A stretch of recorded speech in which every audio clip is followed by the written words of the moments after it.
In mid-July, nearly 2,500 prisoners were moved from Draper to Salt Lake City. 1 month later, friends and family members of inmates say their health and safety is at risk. They told me why they don't believe their loved ones are being granted even the minimum standard of living conditions guaranteed to them under the law.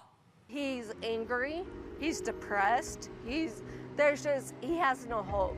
I'm starting already not to recognize him, and that's the sad part. Just weeks into his life at the new prison, Nicole Messick says she is watching her husband become a different person. He threatened his life on the phone, and I had to call the family medical line over 100 times, and nobody answered. Messick says her husband was being treated for his mental health issues in Draper.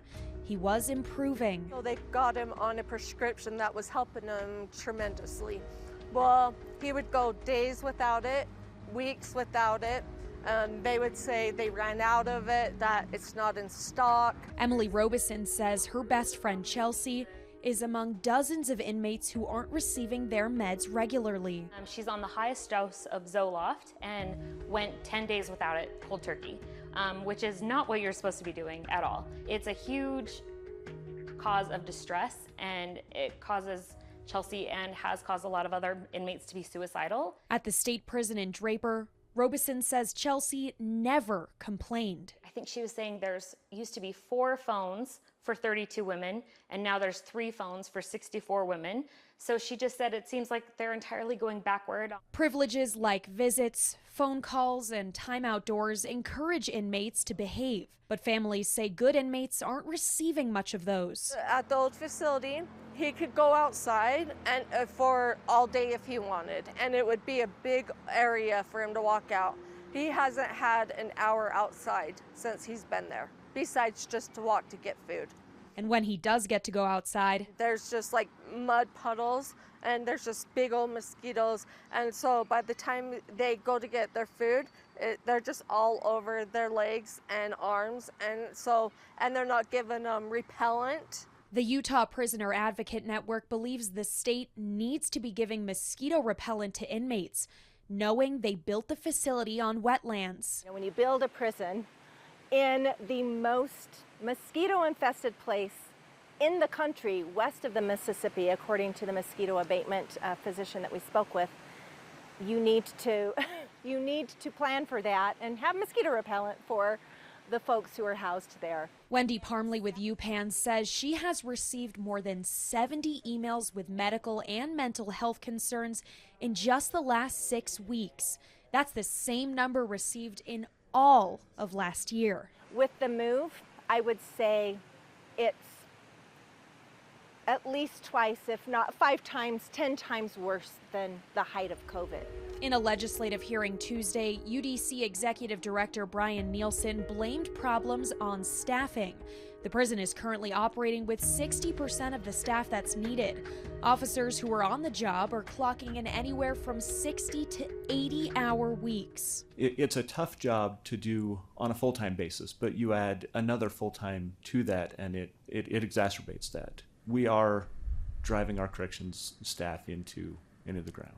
Special Projects Director Steve Turley addressed the concerns about medications with the move. There was a few medications that were left behind at the new prison, or at the old prison, that it was completely inadvertent. They were in the side of a corner where the inmates were pulled out of. As soon as we found out about it, we had officers that went in, found them, transported it back, and the inmates received the medications that they needed.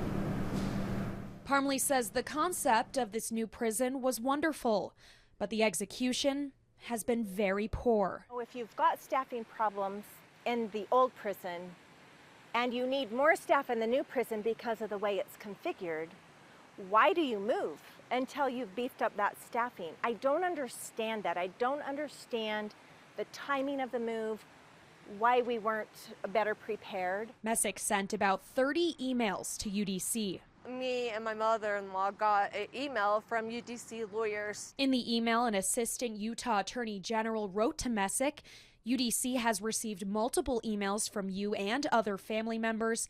It is not appropriate for family members to attempt to dictate the care, and UDC will not be able to continue to respond to your emails. Messick was promised better educational programming. She says since the move, there has been none. And he really worked the program. He wanted to become a better husband, a better father, a better son, and he did it.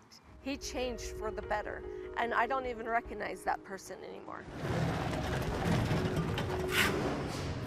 6 years and $1 billion later, the investment is being questioned. And they say that this prison is the best prison in the United States. It's one of the worst.